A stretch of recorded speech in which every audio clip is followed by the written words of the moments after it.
राम राम हरे हरे। नमः विष्णुपदाय कृष्णप्रेष्ठाय भूतले श्रीमते भक्ति वेदांत स्वामी निति नामिने नमस्ते सरस्वती देवे गौरवाणी प्रचारिणे निर्विशेष शून्यवादी पाश्चातारिणे जय श्री कृष्ण चैतन्य प्रभु नित्यानंद श्री अद्वैत गदाधर श्रीवासादि गौर भक्तवृंद। हरे कृष्णा कृष्ण कृष्ण हरे हरे हरे राम राम राम हरे हरे। हरे कृष्णा कृष्ण कृष्ण हरे हरे हरे राम राम राम हरे हरे। हरे कृष्णा कृष्ण कृष्ण हरे हरे हरे राम राम राम हरे हरे। हरे कृष्णा कृष्ण कृष्ण हरे हरे हरे राम राम राम हरे हरे। गोविंद जय जय गोपाल जय जय राधा रमण हरि गोविंद जय जय गोविंद जय जय गोपाल जय जय राधा रमण हरि गोविंद जय जय गोविंद जय जय गोपाल जय जय राधा रमण हरि गोविंद जय जय गोविंद जय जय गोपाल जय जय राधा रमण हरि गोविंद जय जय। हरे कृष्णा कृष्ण कृष्ण हरे हरे हरे राम राम राम हरे हरे। हरे कृष्ण महामंत्र की जय। अनंत कोटि वैष्णव वृंद की जय। शील प्रभुपाद की जय। ग्रंथराज श्रीमद् भगवत गीता की जय।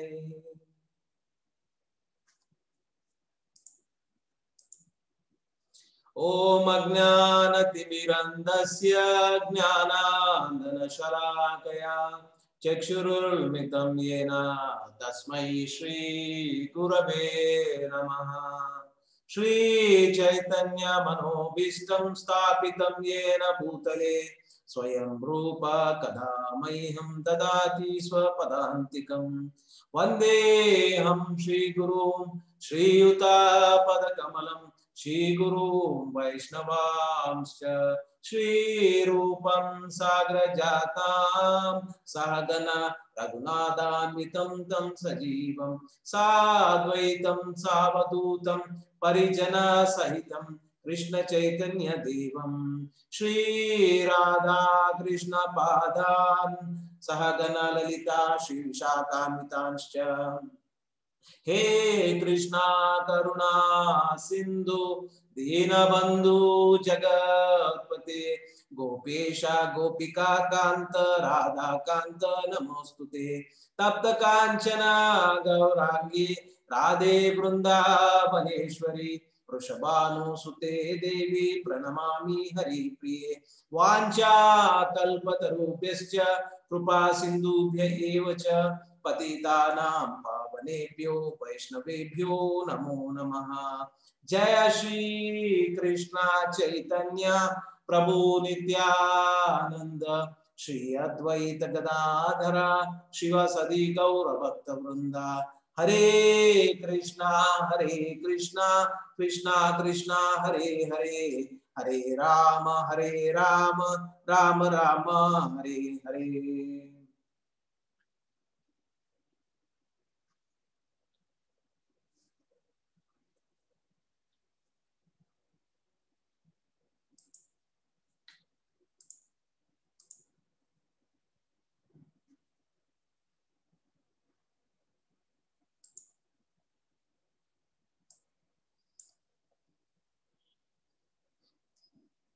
So once again, I welcome you all for today's Gita Subodhini class. We are doing chapter 12 entitled Devotional Service. We came to a very important junction, and we have seen that Bhagavad Gita has been divided into 3 segments.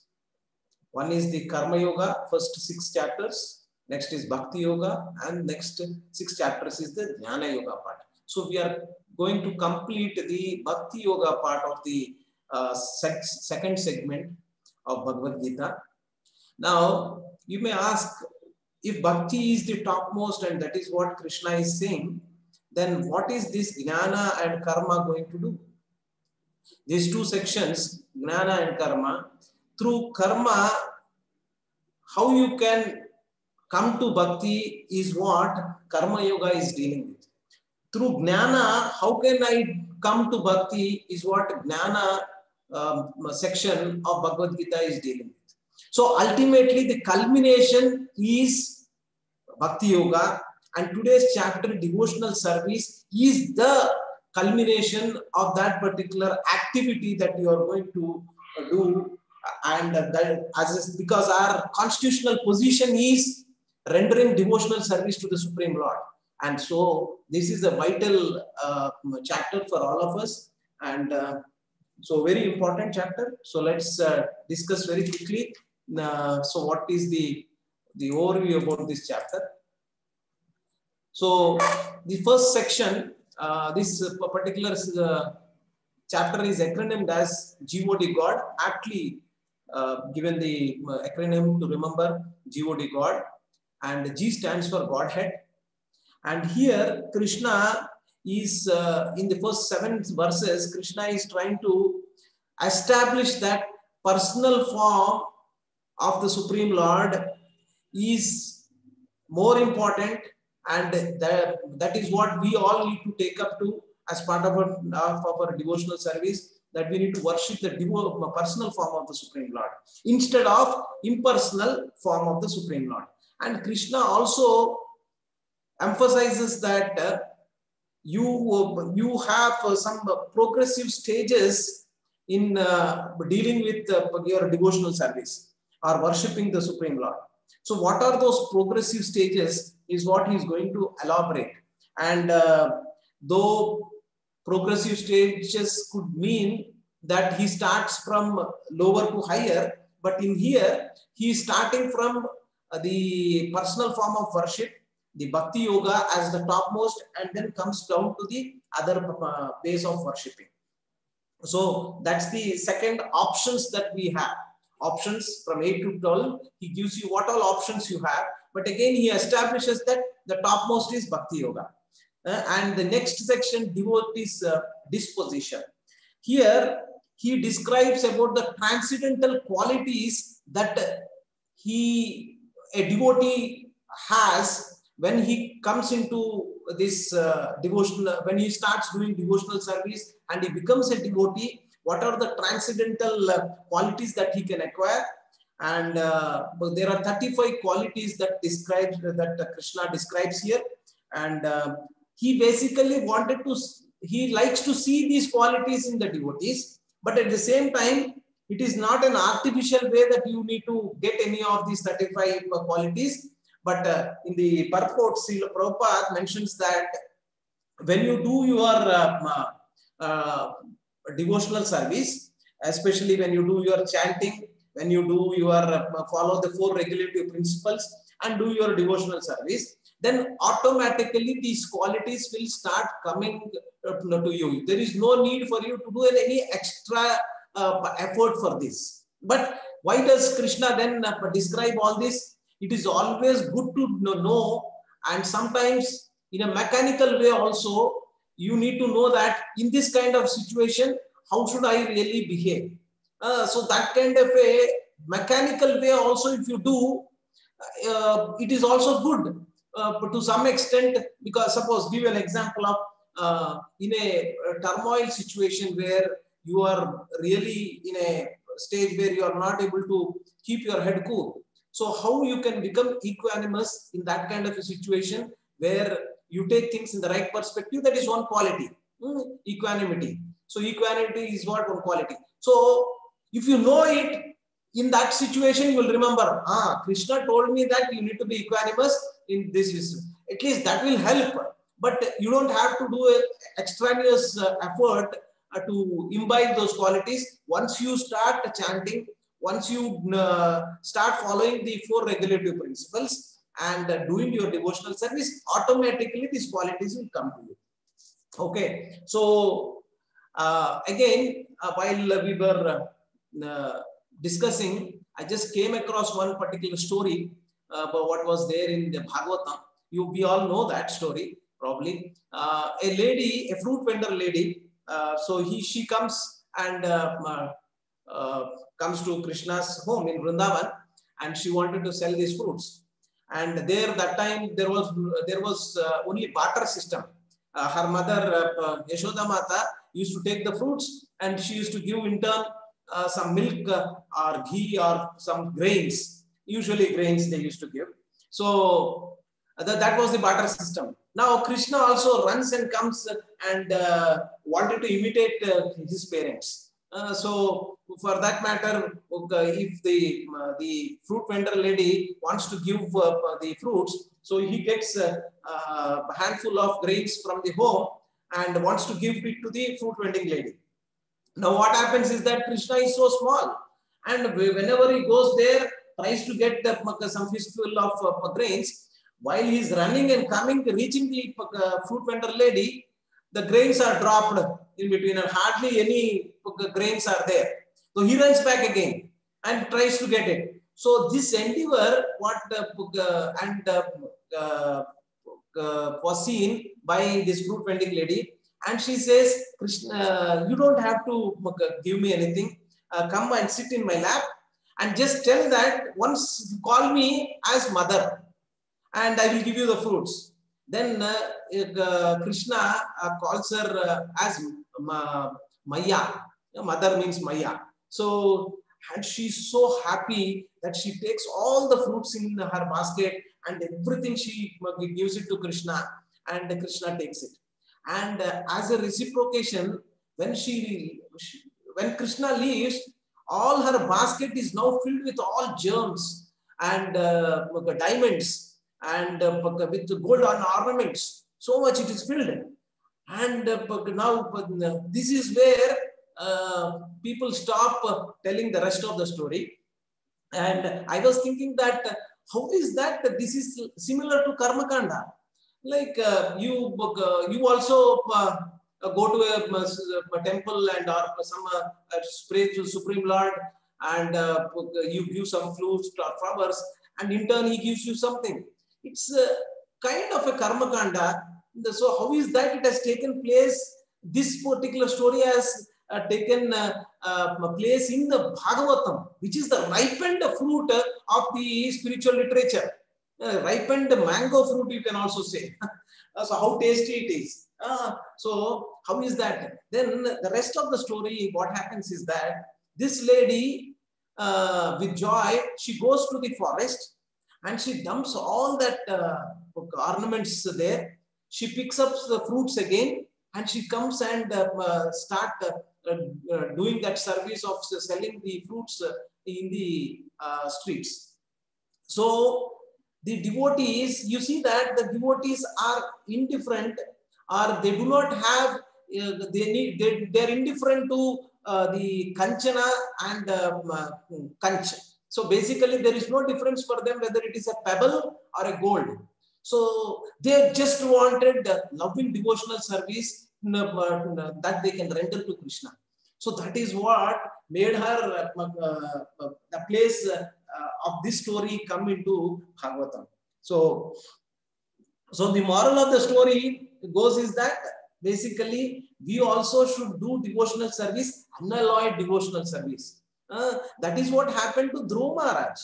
Dhruva Maharaj went and asked Lord Vishnu and did all that penances, meditation and all that in that yuga.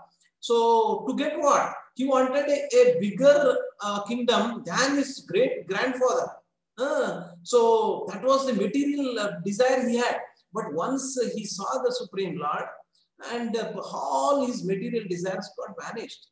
And so that's what a devotee also slowly and steadily will come to a position to realize that this material world is temporary, and I should not do extra endeavor to be in this world. But again, I have to maintain, I have my prescribed duties, so I have to do it. So this lady also, she could have just sold that the gold ornaments, made a lot of money or whatever, and she would. But again, she never did that. She did, so that's an elevated state what she did. But point what is told is that the moral of the story is that she continued to do that service. So prescribed duties, your Swadharma and Sanatana Dharma should go parallelly all the time. You should not give up. There are a lot of wrong notions that people have, that once you come to take to this bhakti process, you leave your wife, you leave your husband, you leave your kids, and you will become a mendicant. So all this is not what as per Bhagavad Gita, as per Bhagavatam. So these are misconceptions that are there. Okay, so here in the first part of the discussion about the Godhead, verses 1 to 7, Krishna emphasizes on the one of the qualities that one should also have is that having faith. Faith is the topmost quality one should have, and faith. What kind of faith? Is it a faith which is a blind faith or a dogmatic faith? What kind of a faith? Krishna says that, and in the purport, Srila Prabhupada also emphasizes that you need to have faith based on Guru, Sadhu, and Shastra. A lot of people are asking a lot of doubts, right? And I might be, whenever I am clarifying the doubt, I may not be perfect and I might be saying something wrong also. So how do you validate the person whether he is telling correct or not is also given in the Shastra. What is it? So, and for that matter, if suppose somebody says, yesterday Kushbu Mataji was asking a wonderful question. What is the role of Radharani? Is she the one who is getting expanded in any other form? So now when I give my answer, if I abide by 3 litmus tests, then it is correct. And what are the 3 litmus tests? One is that Guru. What is that your Guru is saying? And Sadhu. Sadhu means in the disciplic succession, there are some senior Vaishnavas. They have spoken about this. So, or written about this. What did they say about this particular topic? Guru, Sadhu, and what is finally the Shastra is saying.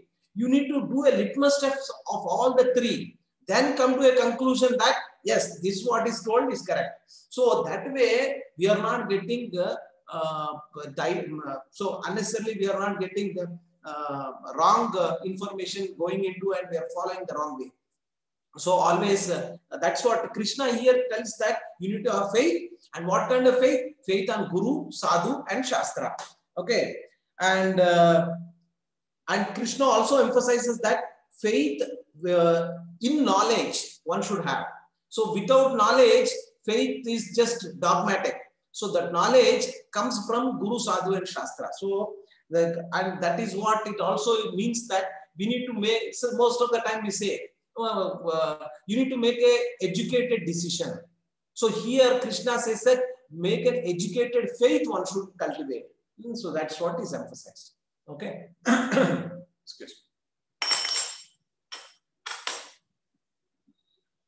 So although this 12th chapter is the shortest chapter in Bhagavad Gita, very few verses are there.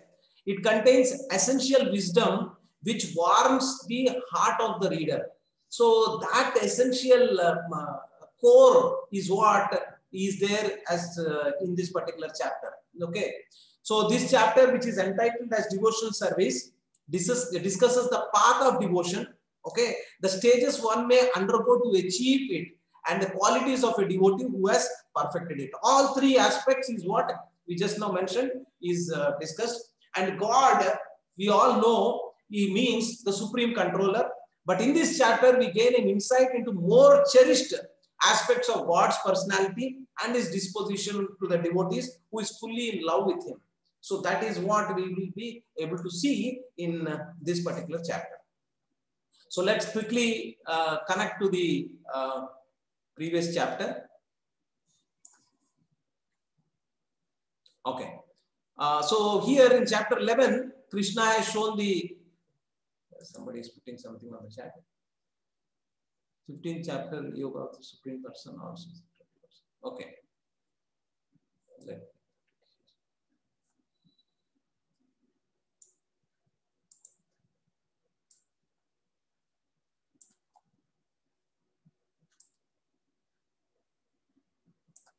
Okay, so now if you see here the synopsis of the chapter 12, chapter 11 is what the Vishwarupa Sandarshana of the Supreme Lord has happened, and Lord Krishna shows his universal form.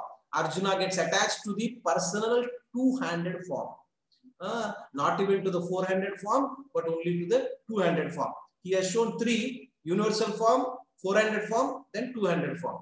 Arjuna, being attached to the two-handed form, wants to clarify his position. So, wherein he asked, after hearing and seeing the Lord's inestimable impersonal opulences, Arjuna again wants to hear about the devotional service. That's how he's kind of concluding. So, to clarify his position as a devotee who works for Krishna, as opposed to a Gnani who renounces the work, to clarify his position as being attached to the personal form of Krishna as superior to the universal form of or the unmanifested Brahman. So here it is mentioned that Krishna's devotees always get attached to this personal form, and he just want to re-establish to all of us that we need to worship the personal form. I was just curious again to find out, why is that there is so much of emphasis on this personal form, impersonal form, Brahman, all this? Why?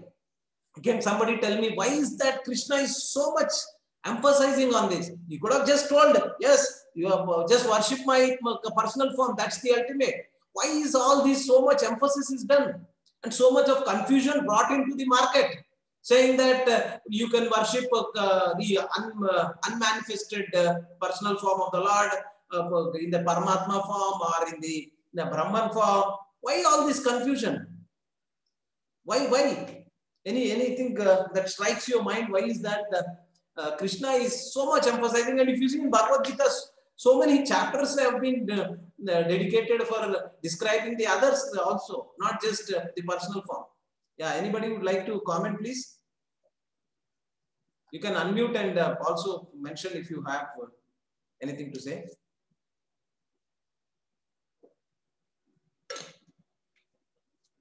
That's the original form.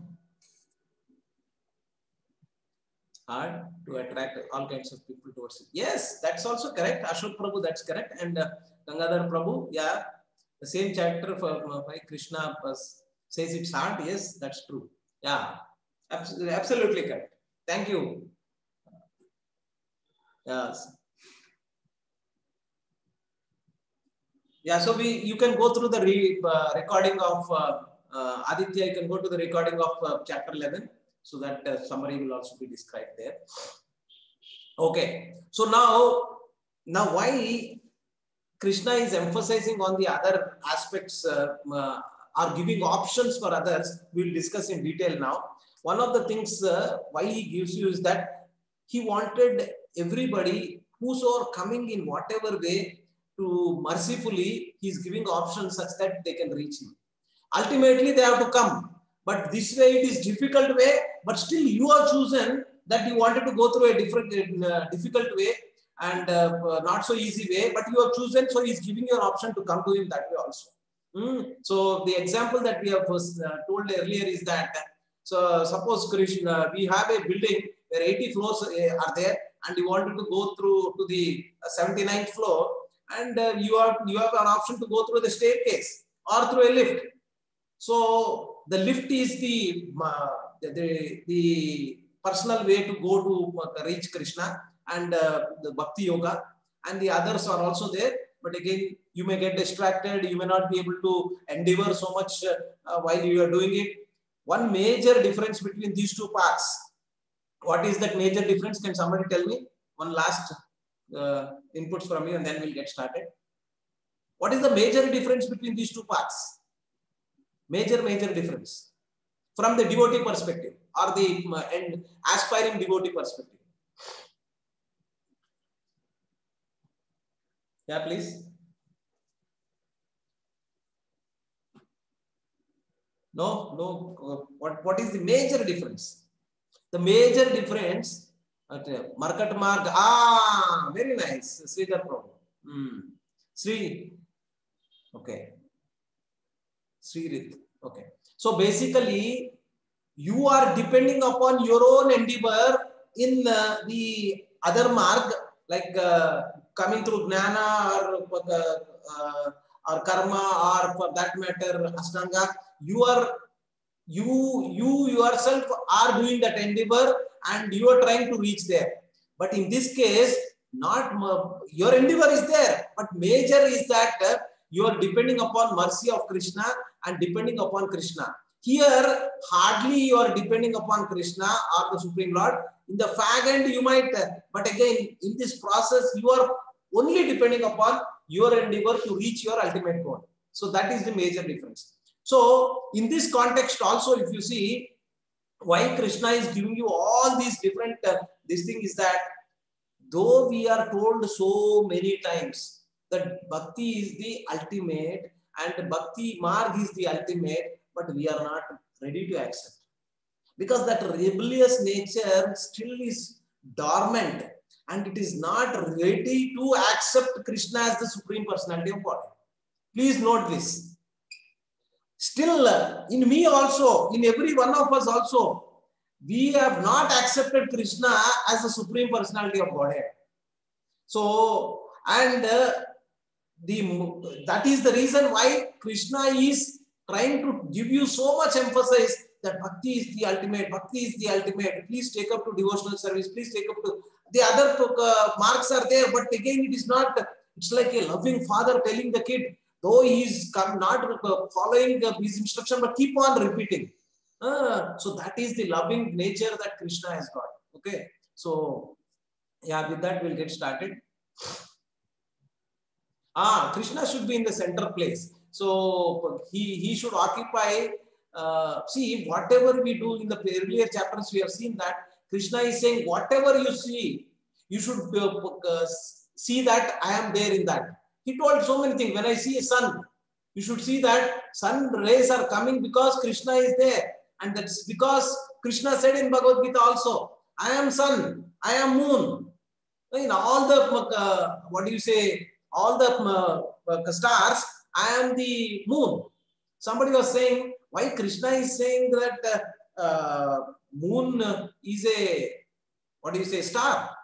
Well, it is supposed to be a satellite or something, what as per our modern astrology, right? Astronomy. But again, in our Shastra, it has been mentioned that the moon distance is greater than the sun distance. But these people do not agree. And they claim to say that they landed on moon and all this. At the time when Srila Prabhupada was there in US, this particular landing on moon by Neil Armstrong and others has happened. That's what they put it in the public media. But immediately Srila Prabhupada said, you can go and see the recordings. Srila Prabhupada very confidently said, nobody landed on moon. This is all hoax. And time and again it has been proven that the biggest lie that US has told to the entire world is some person landing on moon. You might contradict me and you might also not agree with me, but it's a common sense that brings into a conclusion that why there is not a single attempt after 40 years or 50 years that anybody tried to land on moon again. Why there is not a single interview that is given by the people who landed on moon in their history till they died. There was not a single public interview. Why? See, these are some questions that need to be raised, and because we have so much confidence on this modern methodology or technology that we lost confidence on our Shastras. So that is what we need to know, that Shastras are true and they continue to be giving you the truth, and so we can depend upon them. So many things have been told. So somebody was saying that how is that you are using cow dung to spread it in front of your home? Cow dung. So it's a stool of some animal. But in Shastra it is mentioned that cow dung is an antiseptic. And once you have cow dung laid, no germs come in, no bad things can enter into your home. So, and similarly about cow urine, you drink cow urine. So, how is that? Any urine from any animal is, but again, it's mentioned in the Shastra. So, our confidence, our faith should be in what? What are the three things you need to have faith? In what? Can somebody put it on chat, please? Three things. Guru, Sadhu, and Shastra. Fantastic. Yeah, Guru, Sadhu, and Shastra. Don't forget. See, I may not have given, nor we might have discussed so many things about what is there in Bhagavad Gita. But what is emphasized is that if our fundamentals are strong, as Einstein used to say, nobody knows ABC of anything, everybody knows XYZ of everything. So, if our fundamentals are strong, you can build a multi-storied building. So, that is how we wanted to take this Krishna consciousness, that our fundamentals are there and we get the enthusiasm to take up to this process, then we are in good hands, right? So, yeah, we'll go further now. I'm sorry I've taken a lot of time for the introduction part only, but we'll definitely complete this. Okay, so coming to the this particular Godhead, Krishna here in the first two verses mentions that one who fixed his mind on Krishna, worshipping him with great transcendental faith, is considered more perfect than one who worships the unmanifested, inconceivable, impersonal form of the Lord.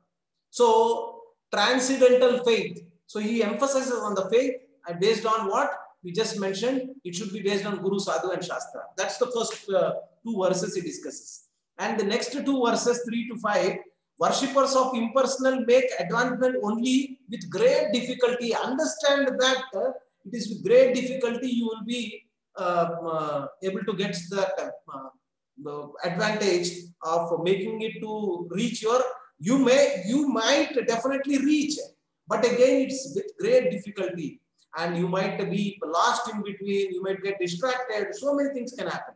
So that's what he is mentioning. Then the last 6 to 7 verses, Krishna personally delivers the devotees who are undeviatedly devoted to him. So Krishna takes that special interest. That is where we are saying that Markat Marg and Marjana Marg. So in this marg, Krishna is coming and picking us and then taking us to the Dham. So that's the beauty about this particular Bhakti Yoga. Okay. So the first sloka, Arjuna Uvacha Ivam Satata Yuktaye Bhattastvam Paryupasate Echapya Aksharam Avyaktam Tesham Ke Yoga Vittama. Arjuna inquired, which are considered to be more perfect, Those who are always properly engaged in your devotional service, or those who worship the impersonal Brahman unmanifested. So again, as I mentioned to you, we are not really taking up to worship the Supreme Lord in his personal form, because our conditioning is so much, still we are not.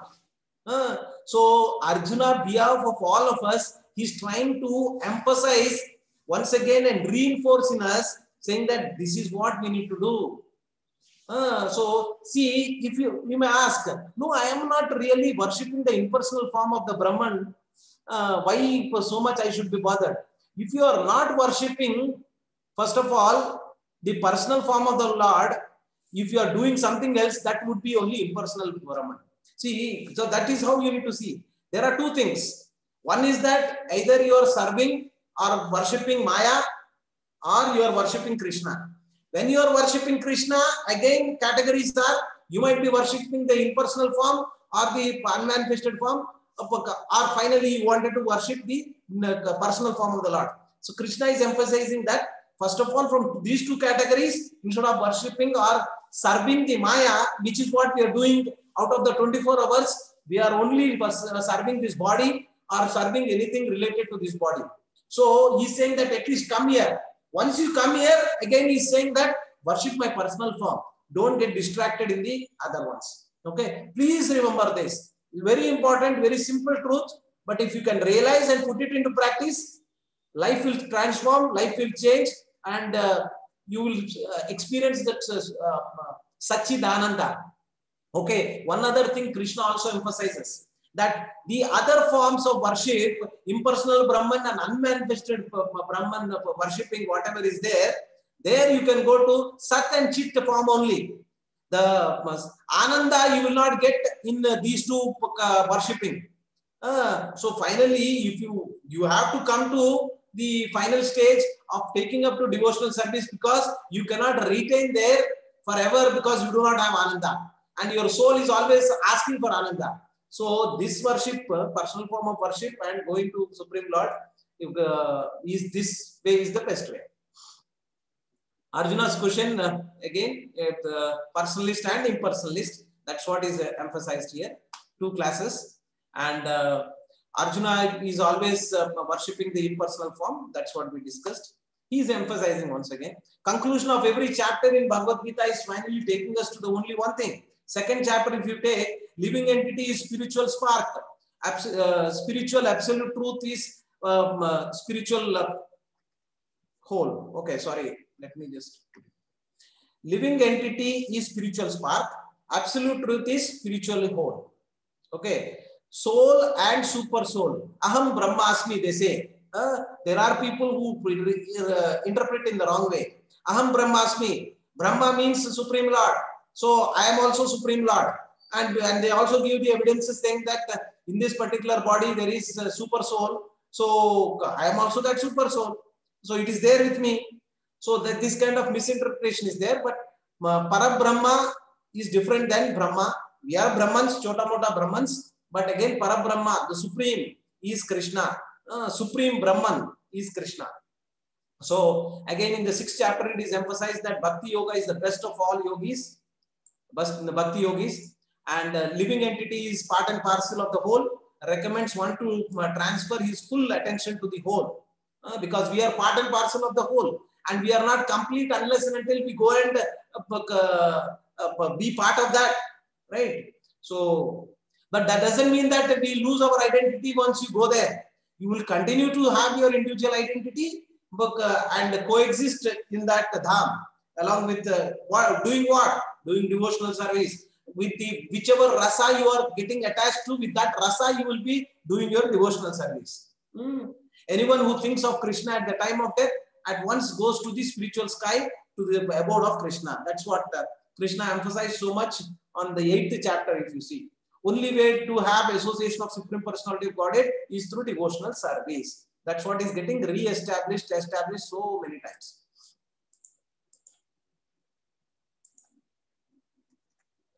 Right. Okay. Next verse. Shri Bhagavan Vacha मय्यावेश्य मनो ये मां नित्ययुक्ता उपासते श्रद्धया परयोपेतास् ते मे युक्ता तमो मता. The Supreme Personality of Godhead said, those who fix their minds on my personal form and are always engaged in worshipping me with great and transcendental faith, again faith, are considered by me to be the most perfect. See, Krishna is emphasizing on the faith so much. That's what we all need to cultivate. So, what is the difference between one devotee to another devotee? If you wanted to differentiate, you should not. But if you wanted to differentiate, that is the amount of faith that he has cultivated or he has towards the Supreme Lord. So, what is that faith? Faith is that Krishna is, we have seen that in the past. One story in Bhagavatam where Narada comes to meet the Brahmana and the cobbler.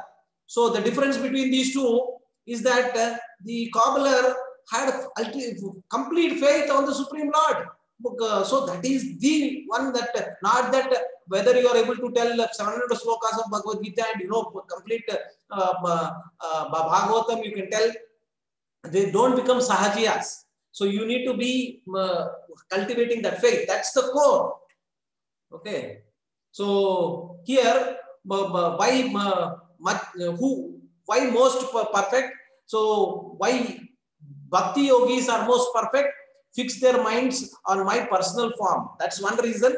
Worship me with great and transcendental faith. Second, and always engaged in devotional service.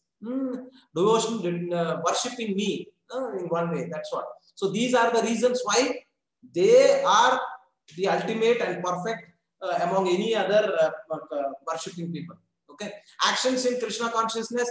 Krishna consciousness activities are not material because everything is done for Krishna's satisfaction. So we are all doing it, dovetailing our activities with Krishna.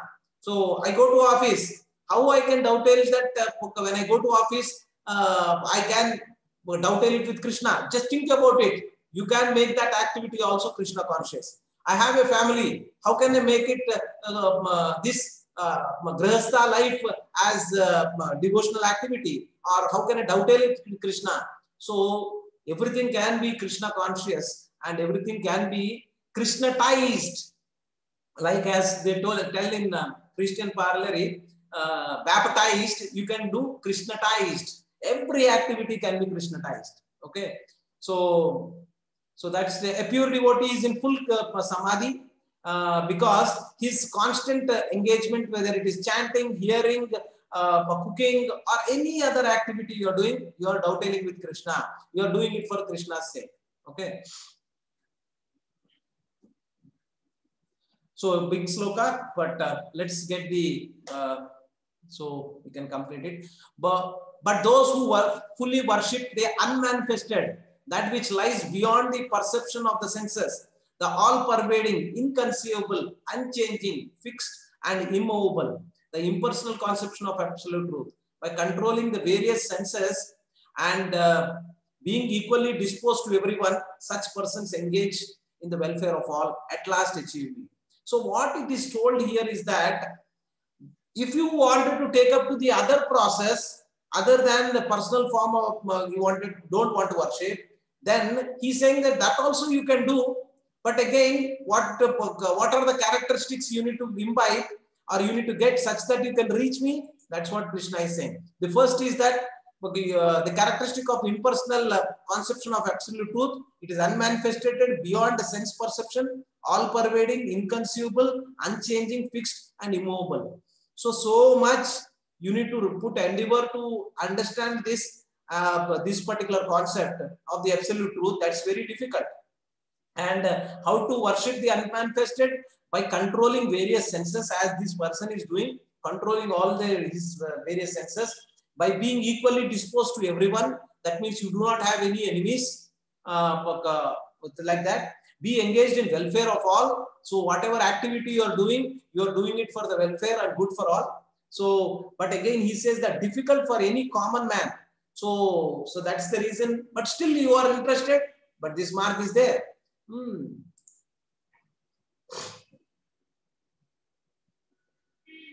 For those whose minds are attached to the unmanifested impersonal feature of the Supreme, advancement is very troublesome. To make progress in that discipline is always difficult for those who are embodied. So he's clearly mentioning that, yeah, this path is there, but very difficult. Okay. So bhakti yogis and gnana yogis. So the process of bhakti yoga is direct. It is a process of being in direct service with the Supreme Personality of Godhead. One beauty about the bhakti yoga is that from day one, you are making progress. And you are filling your spiritual bank balance from day one, because you are doing it for directly in connection with Krishna, and you are experiencing that love from day one. Not that fag end you will be able to, like in case of gnana yogis or karma yogis, etc. But in this case, you from day one you are getting engaged and you are experiencing that qualities of what a devotee will have. So the bhakti yogi accepts the deity of Krishna as worshipable, because there is some bodily conception fixed in the mind which can thus be applied. So we, most of the time, these Britishers, when they brought in to destroy our culture by various ways, one thing that they have really bounced back, like basically hit so hard that we are not able to come out of it. One thing is that idol worship. There is no word called idol worship in our literature. It's not idol, it is deity worship. It is deity means it's a personal, it's a personal form of the Lord which is made up of wood, stone, etc. It's a personal form. It's not an idol. You have an idol of Rajiv Gandhi, Mahatma Gandhi somewhere on the roads. That are idols. But these are not idols. They are deities. There is a vast difference. Okay. So that is where we also need to cultivate, and with having the faith in the Supreme Lord and cultivating the personally so now you have a deity of Krishna here. I can do Aarti, I can put Bhog here, and I don't consider that Krishna is impersonal, so he is there in the air, so I take the plate and put it in the air and say that, yeah, Krishna, take it. I don't have any attachment to that because it's difficult. That's what Krishna is saying. So in the personal form, you need to believe and you need to do your devotional service. So that's how it is. Cultivate that. There was a story, but I don't have time to really tell that. But probably very quickly I'll just bring that out. See, there was a boy and their parents are devotees. And usually whenever his mother used to prepare the prasad, his father used to go and offer it to the Lord, and the remnants of that used to be taken, and we used to do that. And they used to give it as prasad and he used to take it. So my father goes out of station, and the boy, he's an young boy, like 7 years, 8 years boy. And his mother says that go and give it as a bow, and you bring it back or whatever. So now this boy goes and he gives it to the Lord as a bow, and he's 7 years old boy. Now he keeps it there 5 minutes, nothing changed. Bhog is there as it is. Now this boy is really, he doesn't know what to do, because if you give it to the Supreme Lord, he thought that Supreme Lord will eat, and now we will take the empty plates back and give it to the mother, because he didn't know. But when he insisted that the Supreme Lord should come and eat it, then Supreme Lord came, ate that all the food which was offered, and then he goes to his mother and says that, yeah, I have given the book and Supreme Lord ate it.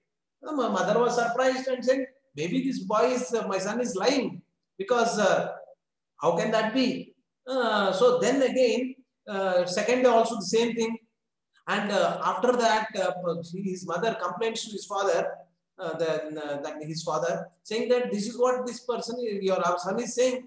Now, again, his father says, now you go and give it offer it to the Lord.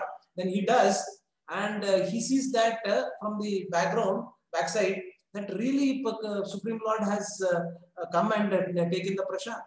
So point is that it's all faith. Faith need to be cultivated, and anything is possible. and that unalloyed devotion should be cultivated. That's our ultimate goal. So because all these other literatures, other sahajiyas, other whosoever are there, they have destroyed that faith, that bhakti which is there within us little bit, that also they are destroyed. By our modern education, everything is destroyed. They don't want to bring in God at all in any of our syllabus. Why? Because if you bring in, then they will be able to, they should be asking who is that God, how do I can see him, etc., etc.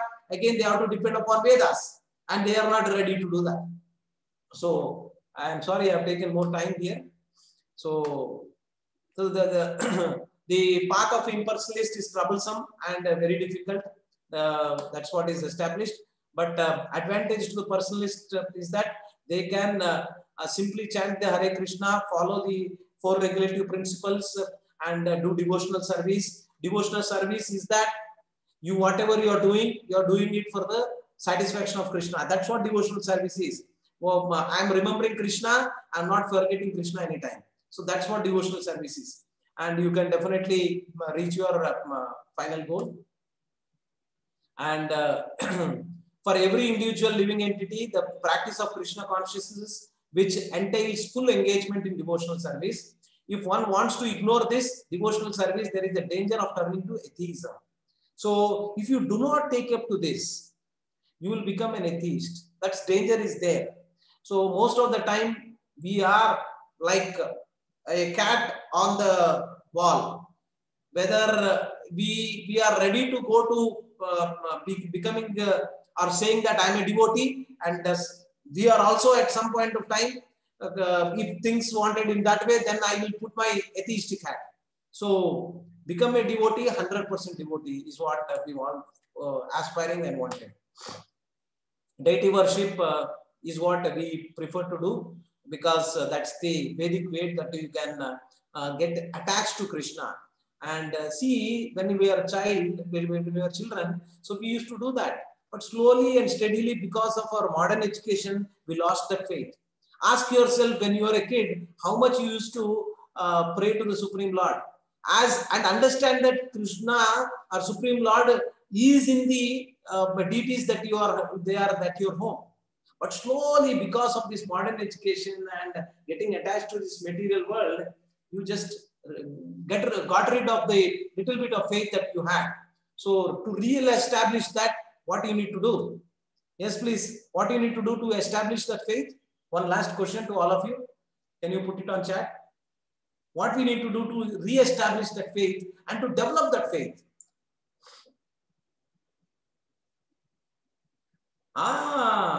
Very good. Okay. Yes, Gangadhar Prabhu, Prem Raja Prabhu. Very nice. So out of which first and foremost thing is that to establish the faith, be in contact with those people who are already cultivated that faith. You see that, right? So who are the people who cultivated that faith? Association of devotees. Association of devotees will give you that faith to continue this path. Don't leave association. Very important. And we are going to emphasize on that today, how we will take this engagement, what we have with Gita's Sandesh to the next one. Please give us a little more time to explain the next activity that we are going to take up after this course is completed.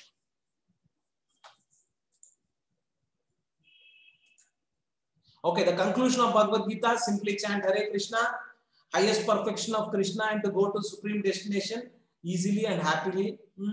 Sarva dharman parityajya mamekam sharanam vraja. That is what in 18.66 Krishna is going to say.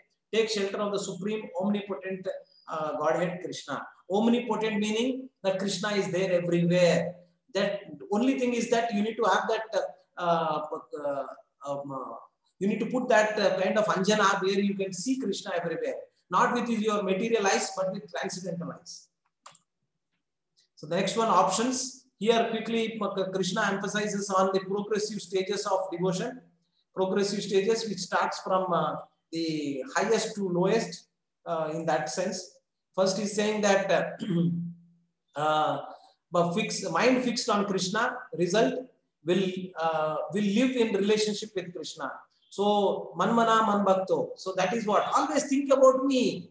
So our problem is that always we are not thinking about Krishna, we are thinking about other than Krishna. So see to it that how I can think about Krishna. Make your own personal timetable how you can remember Krishna. Chanting, there are these three S's are there, right? Seva, Swadhyaya and Sadhana. Pick it up and follow a routine such that you can remember Krishna all the time. And Matajis have got a beautiful opportunity of becoming, and most of the time I see that Matajis pick up this Krishna consciousness much faster because they are pure at heart in one way, or they have time to really devote. So not that Prabhujis do not have, but Prabhujis are pre-engaged so many things, and they got more modern education than Matajis. That's how it is. So they got distracted so much. So all of us should pick it up. Follow the regulative principles of sadhana bhakti. Develop desire to attain Krishna. Sadhana bhakti, what we are doing is that we cannot fix our mind on Krishna so much, though it is told, but that's an advanced level. So what we can do is that do sadhana bhakti. Sadhana bhakti means we need to do our sadhana. So what is sadhana? Sadhana is chanting the holy name. Hare Krishna, Krishna Krishna, Hare Hare, Hare Rama, Rama Rama, Hare Hare. So if you do your chanting or sadhana, so that is where it will develop desire to attain Krishna. So, and how it will happen? Because of these Hare Krishna chanting, the Cheto Darpana Marjanam will happen. What all impurities that are there in our heart, and all the mind chattering which is there will all be cleansed, and we can now desire, because our desires are now different. I wanted to become this, I wanted to become that, I wanted that beautiful thing. So all these material desires are preoccupying here, and how do I fix Krishna here? By taking to sadhana bhakti. Worship for Krishna, the third one, will come to the stage of devotional service. Work for Krishna, sorry. So you can work for Krishna, that is the next level. So the next, after that is the last one, the renunciation, cultivation of knowledge and meditation, wherein it will purification, peace, and a gradual elevation will happen. But again, this is the lowest stage, indirect way. So that's not what Krishna wanted you really to do. But since you are not really taking up to the first three, at least do this. That's what he's giving. So gradually you will come to him. Okay. So this is what is emphasized again. Fix mind upon me. Benefit, you will live in me always without any doubt. Engage all your intelligence in me. Buddhi yogantam. So Krishna emphasizes that. See, yesterday Pavan Kumar Prabhu or some Prabhuji has asked a very nice question. I did not really justify that much. Basically, was asking, you have your mind, intelligence, and whatever. Now, how do I really utilize that? In what way? Which is superior? Which is this thing? That is the doubt that he has raised. The point is that use your intelligence to put it in the right way. It is like this. Intelligent, if you see that Kenopanishad, the body of the chariot of the body or whatever. So he's been given saying that the driver is the intellect, right? So the driver should drive the chariot, not that the mind which are the senses, right? So you need to emphasize on to become a buddhi yogi. That means use your intelligence. Right now we have our intelligence to discriminate things. So now at least understand that this is the process that I need to follow, and follow it. Don't get distracted with the mind that it is trying to engage you in something else. Because some of you might have seen that video I shared across me and my mind. How you can make your mind your friend, and that also comes through the Buddhi Yoga. So ultimately, we also need to understand the formula what we have mentioned about Buddhi Yoga, the topmost yoga actually. Buddhi Yoga is Karma Yoga on the strong platform of Jnana Yoga with a mindset of Bhakti yoga. Mindset of bhakti yoga means ultimately you are doing it for whom? Bhakti and Krishna are not different. You are doing it for Krishna. That's the topmost, or you need to keep that why very strong. Okay. So, yeah, sadhana bhakti, there are things that we can discuss about that at later point of time. Work for Krishna and give up results of work. But that means be unattached to the results. That's what it's kind of a revision he is doing, what we have discussed earlier. Okay. And cultivation of knowledge, meditation and renunciation again. Finally, you come to the point where you will attain the peace of mind. But again, there is no Krishna in between anywhere, so much getting emphasized. Okay, so that's where we said 2 marks. One is market mark and margin mark. So this is the other one. The last one, devotee's disposition, the 13 to 20. So what are the kind of qualities that one should be attaining? So that is what is discussed in here. So let us quickly see that. Okay, so thought process of a devotee in distressful condition. So suppose I'm giving you an example of one of the qualities here. Suppose you are in a very distressful condition. So what is the thought process of a devotee is what is emphasized here. So first thing is that he thinks that it is the Lord's mercy upon him. What? Getting difficulties and distressful situation in your life, you are saying that it is mercy of the Supreme Lord? How is that? So if you see, that is the reason why we need to read Bhagavatam. And Kunti Maharani's prayers. She says that, Krishna, give me more difficulties in my life. Because when difficulties are there in my life, which is what has happened in my life, I'm always been able to remember you and take your shelter. So give more difficulties in my life. And that is what she's praying. Just see the elevated position. Now, devotees, what do they think is that when some distressful situation comes in their life, they think that it is Lord's mercy upon him to get to give me this kind of situation or distressful situation. How this is Lord's mercy? He thinks, and thanks to my past misdeeds, I should suffer far greater than I'm suffering now. They think that I am so fallen that I might have done so abominable activities. I should have been punished more, but Krishna mercifully is just giving me only this much. So that's one thing. Second thing is that by Lord's mercy, I am not getting all that punishment I am due, just getting a little. So that is how you will see. So Prahalad Maharaj, how much he has gone through. Did he lose his faith on Supreme Lord? No.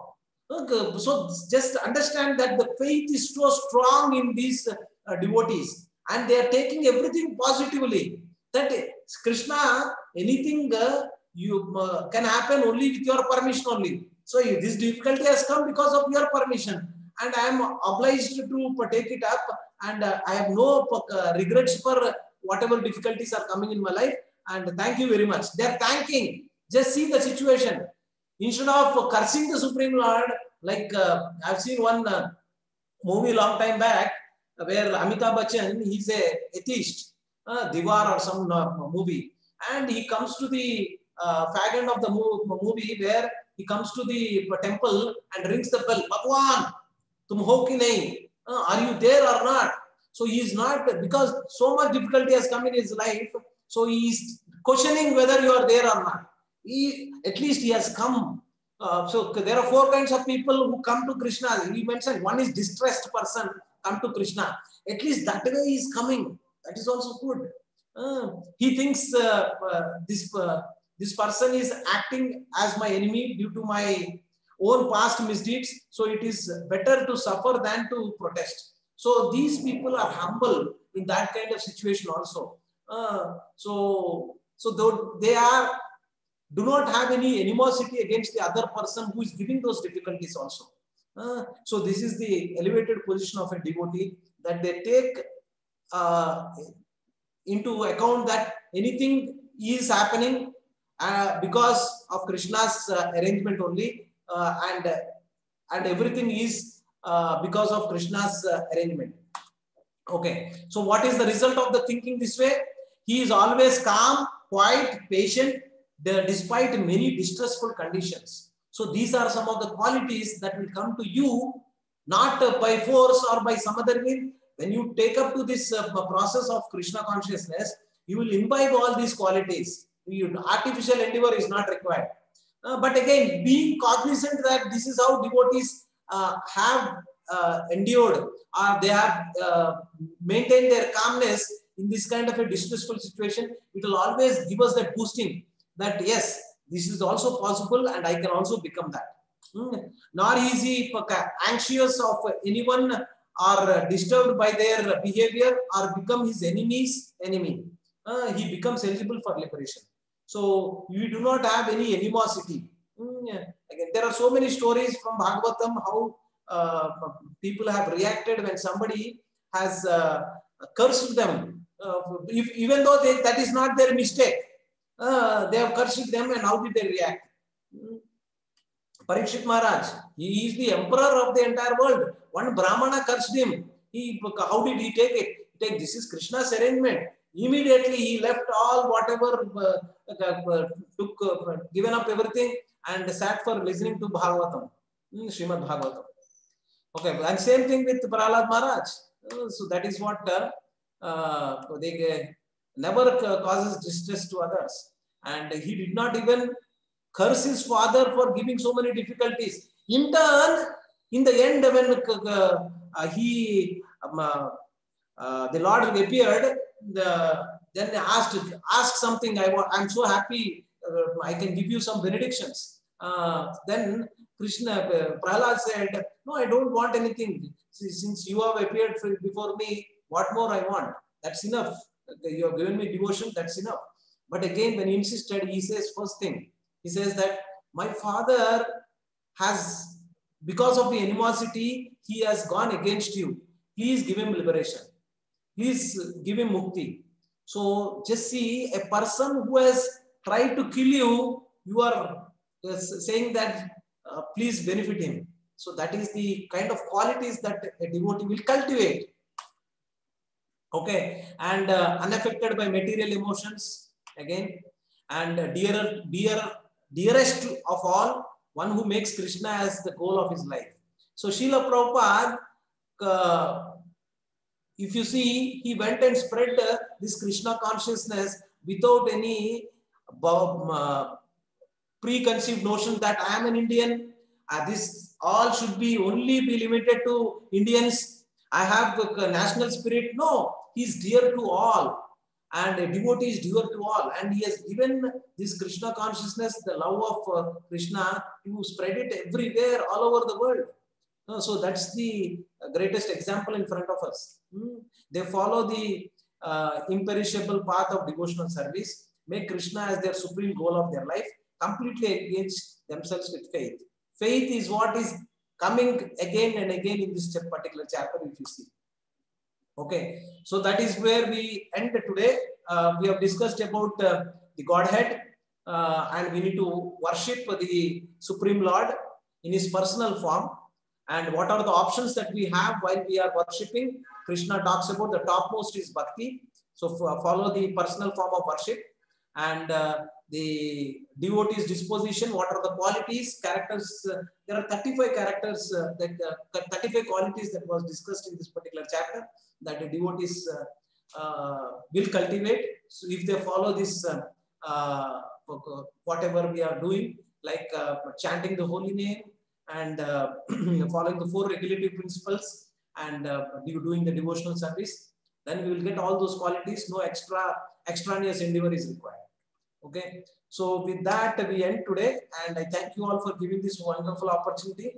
The next chapter is the 13th chapter, nature, the enjoyer and the consciousness. So that's where we are going into the Gnana Yoga part of it, and how we can use Gnana and to become a devotee is what is emphasized in the next chapters, the subsequent 6 chapters. How we would be able to take up the next 6 chapters, that's what I'm going to discuss with my management, and find out what best way we can serve you. because there is hardly much time available, because we need to end it by 5th, and there are other things also we need to do. And so before we go to the question answer session, I request you to have a quick overview about what I'm going to discuss now. So the next thing that we wanted to, so let me put it in full page mode display, please.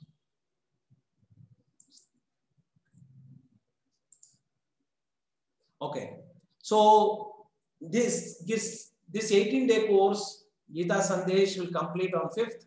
So what next? Because we wanted to have association, that's what we said. And so how do we continue this engagement is what we have planned something for you. So be a Gita Sadhaka. Take your life to the next level. Gita Sadhaka. Now we have only knew certain things that we need to follow. But how do we put it into practice is what we are going to discuss, or not discuss basically. We will help you to put it into practice on a day-to-day basis. How you can do it, how much time you can spend, all that we will do it as in an association. So that's what there will be some morning online group japa sessions. The channel will be open, anybody can come and join as per their time frame and convenience. You can join these japa sessions. There will be 2 hours lectures, seminars on weekends, Saturday and Sunday, 1.5 to 2 hours approximately. So some of the senior people will also come and give these lectures, who are much more elevated than all of us. And we would request you to take their association also, because that's where we can get that faith can be established. Personal training by Bhakti Yoga trainer. So there will be one coordinator who will be assigned to you, who will help you in your to implement this in your life. So some things may come up and you want to seek their inputs. That kind of a thing also we are doing. And yeah, so that is what I will request all of you to enroll for this Gita Sadhaka, and by sending a message to this particular number which you see it on your screen, 707-636-4439. Please do that, and we will group you accordingly based on your language and preferences, etc. And we are not just stopping there. So here there is in Gita Sadhaka, there are again different levels that you can aspire to go. Again, because you need to have something where you can aim for. The first level is Shraddhavan, where you are able to do regularly 1 to 4 rounds of chanting, because we are emphasizing on chanting here, because that is the Yuga Dharma. And in association with that, we will also have some classes which will be also be imparted. Shraddhavan is 1 to 4 rounds of chanting every day. If you are doing, you are at Shraddhavan level 1. Krishna Sevaka, 4 to 8 rounds of chanting every day. And how you can do it, how we can facilitate that to happen, that's where we are asking you to come, and we will be helping you through these 3 things what was discussed here, etc. And Krishna Upasaka is the next higher level. Okay, so this is where this confidential knowledge and realization can be imparted to all of you. And yeah, so this is pretty much what I wanted to discuss. If any questions are there, we can take it up, including the questions for if you have any questions for registering for this next level course, which is what we have proposed right here. And what is the ultimate goal of Gita Sandesh? Many problems, one solution is to take up to the Krishna consciousness process. Gita Sadhaka, take your life to the next level. And Gita Pracharaka. So a lot of Matajis and Prabhujis are interested to take it for preaching also, and take up advanced sevas also. Because if you see, this program was done not just by person who has come out and speaking. Background share, there's so much seva that people have done, preparing a lot of material, preparing the background, so many things. So you can also get engaged at a Gita Pracharaka level. There you can render services. Okay, so that's pretty much what I wanted to discuss today. So we'll open it up for others to have any questions or concerns. Yeah, thank you, wonderful, for giving me this opportunity. And we are not ending here. We will have the next few days also. But how we need to manage the next few days and how I can complete the rest of the syllabus, what I need to do, that I will be discussing tomorrow with you. Hare Krishna. Yeah. Hare Krishna. Yeah, Hare Krishna, Prabhuji. We'll start with question yesterday. Actually, Srivali and Prabhuji, questions we will take later. But today we wanted to discuss more because one thing about this course, any questions you have, or today's topic, any questions we have, we'll prioritize that way for today. So any questions with respect, Aditya has a question, yeah, unmute and then ask. You're able to unmute?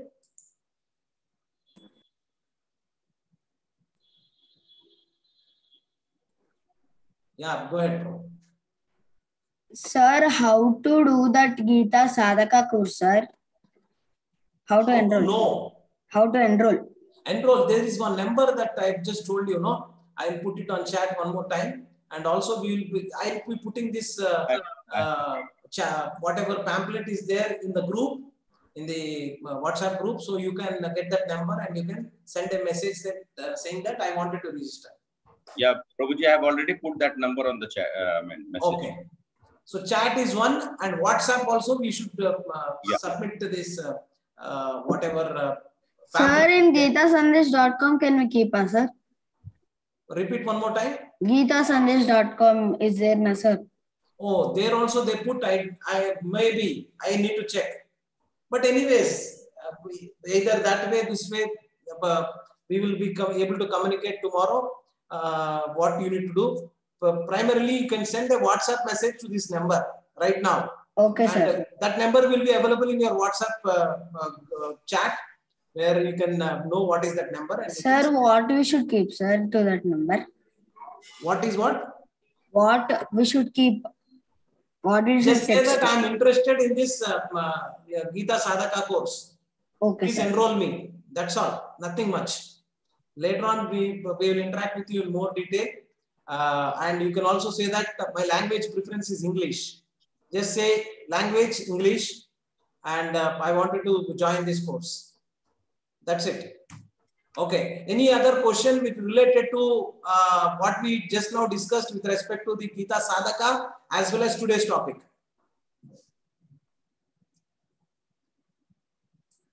No questions? Yes, sir. Yeah, Prabhuji, there is one question from Ashok Kumar, Prabhu. Yes. Prabhuji, are there any reference of anyone perfected one's life with only Gyan Yoga and only Karma Yoga? If yes, who are those personalities? Oh, okay. See, perfected, the definition of perfection cannot be completed unless and until you take to Bhakti Yoga. See, they came till that point. See, I'll tell you what.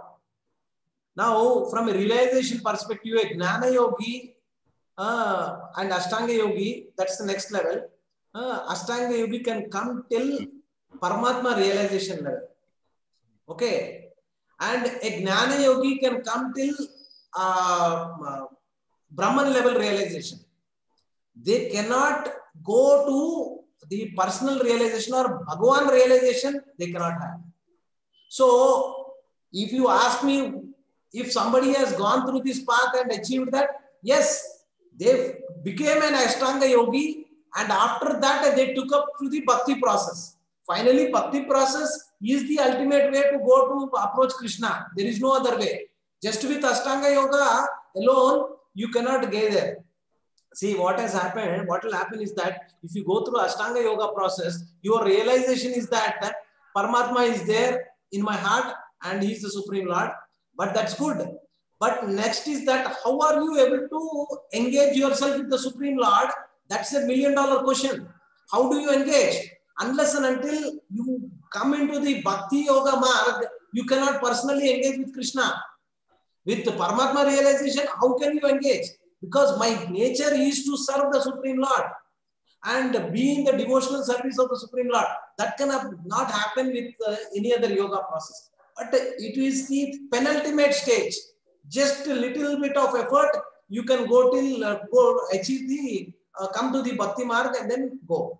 Yeah, but for giving the examples, I don't know that I can state as of now, but I will get to tell you that those who have followed the Ashtanga Yoga, and there are so many people, devotees who have done it. Ashtanga Yoga, if you see Dhruva Maharaj, I think he followed the Ashtanga in one way, not so much, but he did also meditation and things like that, which is what is Ashtanga Yoga. So they reached it. But again, they went to the next level where they took up to the Bhakti platform at Pagan. But whether it is applicable now for us, in this Yuga, it is not possible. In the Satya Yuga, meditation was the way that you can realize the Supreme Lord and take up to the Bhakti process at later point of time. That is how it has been. And in later Yugas, there are other methods, but in Kali Yuga, other than the chanting process, taking the Hare Krishna Maha Mantra, there is no other. Yes, Prabhu. Yeah, Prabhuji. So there's a question on Gita Sadhaka course. So Kushbu Soni Mata is asking, Prabhuji, this course will be on weekends only? There are two aspects of this, because our ultimate goal is that we wanted to put these things into practice. One thing is that we are emphasizing on the chanting process a lot, because that is the Yuga Dharma. When you take up to the chanting process, lot of qualities what we have just now mentioned, you can get that.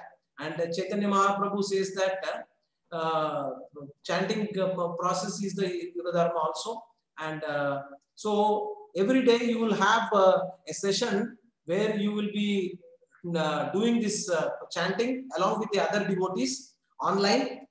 And that time slot will be confirmed to you when to when it will be open, and you can join anytime and do your whatever rounds that you comfortably are able to do. So many rounds you can do. And every day there will be like 5 minutes to 6 minutes of discussion on one of the slokas or one of the topic. Will take 5 to 6 minutes discussion.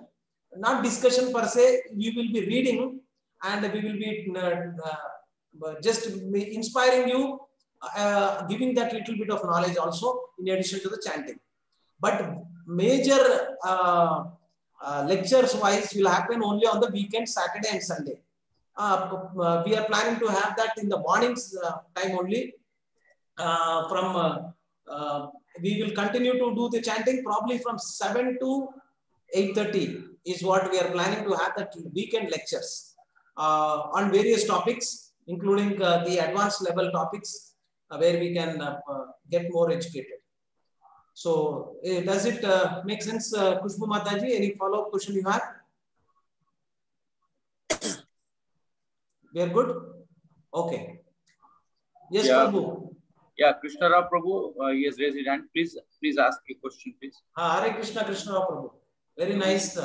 You have so many questions you are sending out in the WhatsApp also. Thank you so much. We will address that, Prabhu. Thank you, Prabhu. Thank you so much.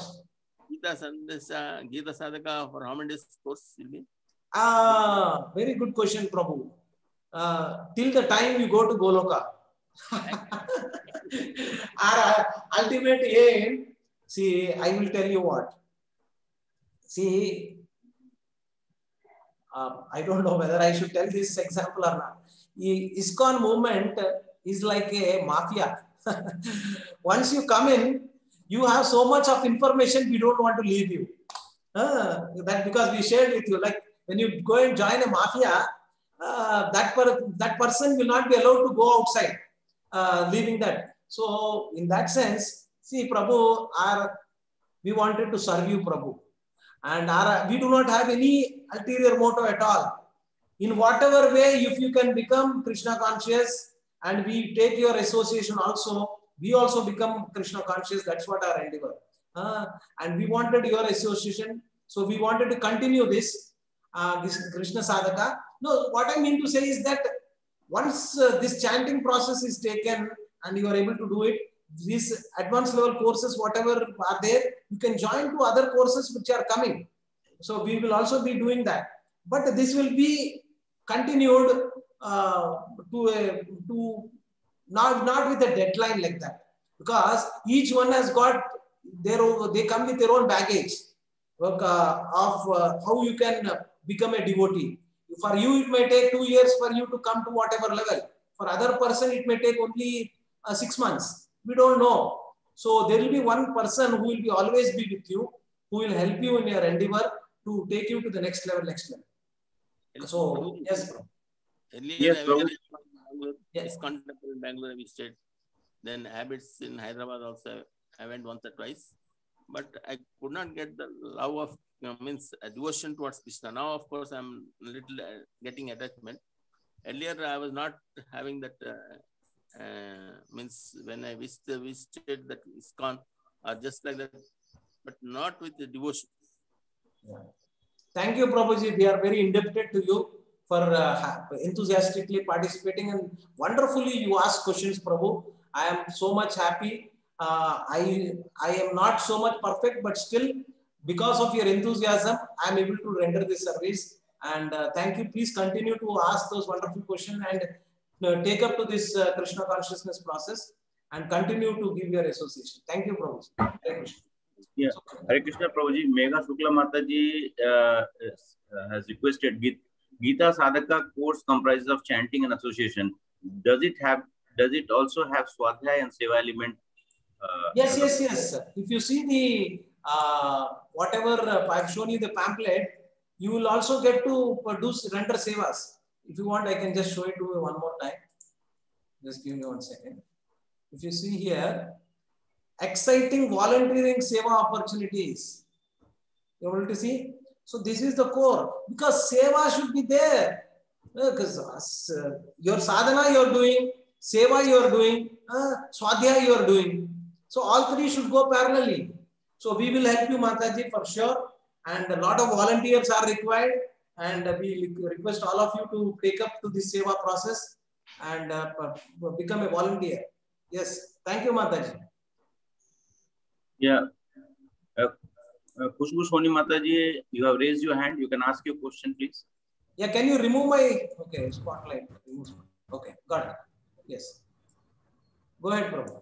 Hare Krishna, Prabhuji. Hare Krishna, Mataji. Thank you very much. Wonderful. Hare Krishna, Prabhuji. You have been enthusiastically participating, and I thank you and also all others. Thank you. Go ahead, Mataji. Thank you, Prabhuji. Prabhuji, I had a question that is service to mankind equivalent to service to Krishna, because it is said that Paramatma is present in every jiva. So this is one of the things they say that what is that? Manava Seva, Madhava Seva. This is what? Manava Seva, Madhava Seva. This is all concocted foolishness that has been brought in to make you an ass. They say that work is worship. Where did somebody say that work is worship? Again, this is all should be done or discussed based on what? Whatever I am saying or somebody is saying, how do you vet it whether this is correct or not? Can somebody tell me? How can you say that this is what that other person is said, work is worship, Madhav Seva, Manav Seva, Madhav Seva, this is correct or not? How can you come to a conclusion? What is that you need to do from your end? Guru Sadhu Shastra, very nice. So you ask me now, is it mentioned in the Shastra that work is worship? Is Manav Seva, Madhav Seva mentioned anywhere in the scriptures? First of all, scripture itself is not saying. Second, did any of the acharyas did mention about this? No, they have not mentioned. Did our Guru, Srila Prabhupada, did he mention anywhere that Manava Seva is Madhava Seva? No. See, Madhava Seva is Madhava Seva. Devotion to Supreme Lord is devotion to Supreme Lord. So it cannot be equated to any other thing. See, it is like an example given. Suppose this has happened to prove this Akbar and Birbal also story is there. But suppose I'll tell you, let me state that the story will take a few more minutes. See, once what happened is that this Akbar was not believing in God. And he says that your scriptures, they talk about Krishna running and coming to save his devotees. How is that possible? Why he doesn't have any other work? You are saying that he is the controller of this entire universe. He has got so many things to do. How can he personally come and do this? Is that possible? First of all, why should he do it? He can engage anybody to do that work, right? Why he should personally come? So this is what the doubt Akbar had. And then Birbal kept quiet that time. He is a very intelligent prime minister.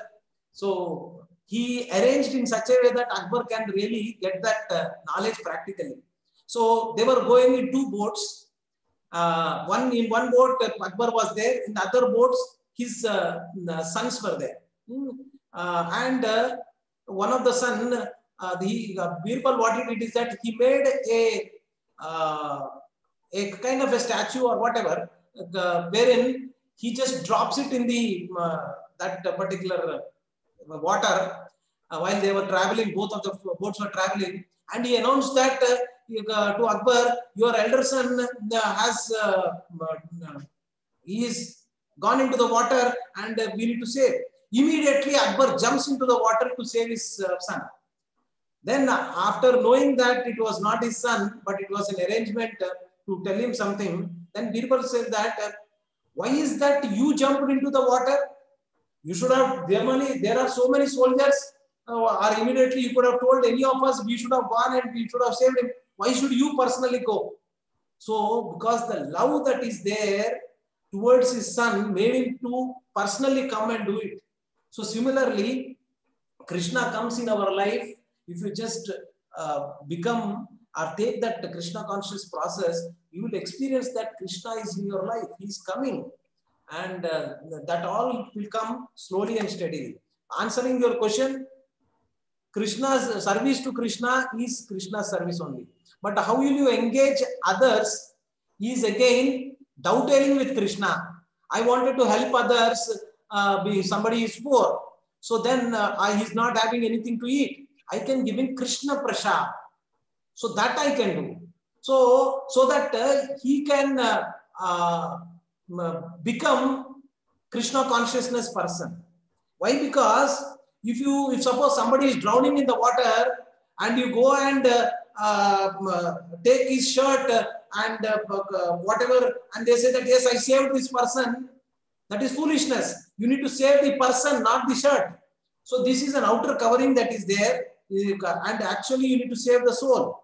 So spiritual death is happening to each one of us, and we need to save from spiritual death, and that's the biggest seva. That seva we need to take, and there is nothing called Manava Seva is Madhava Seva. No, that's all wrong. Thank you, Mataji, Kushbu Mataji. The questions you ask are so nice that I get excited a little bit. Forgive me. Thank you, Mataji. Any other question, Mataji? Thank you, Prabhuji.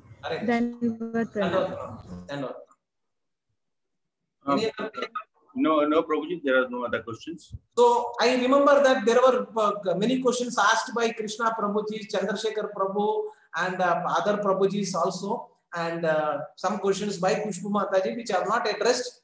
I will definitely address all those questions tomorrow. It's time now. Tomorrow or during this course. And I will talk about more things like what we will do with this remaining 6 chapters, how will we complete that.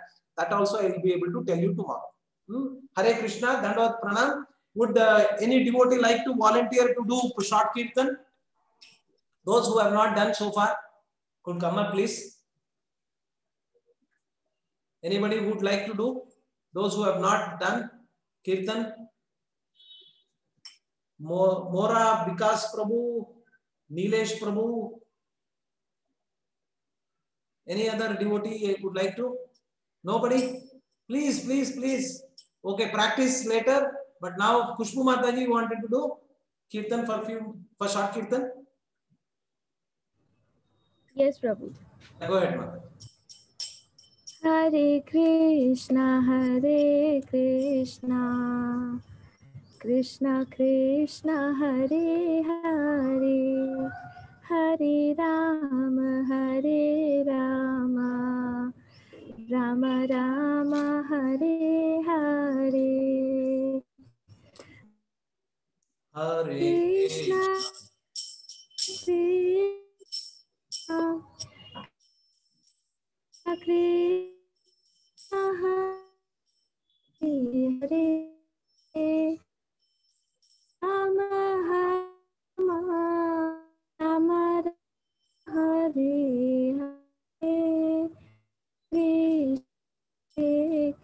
Krishna, Hare Hare, Hare Rama, Rama,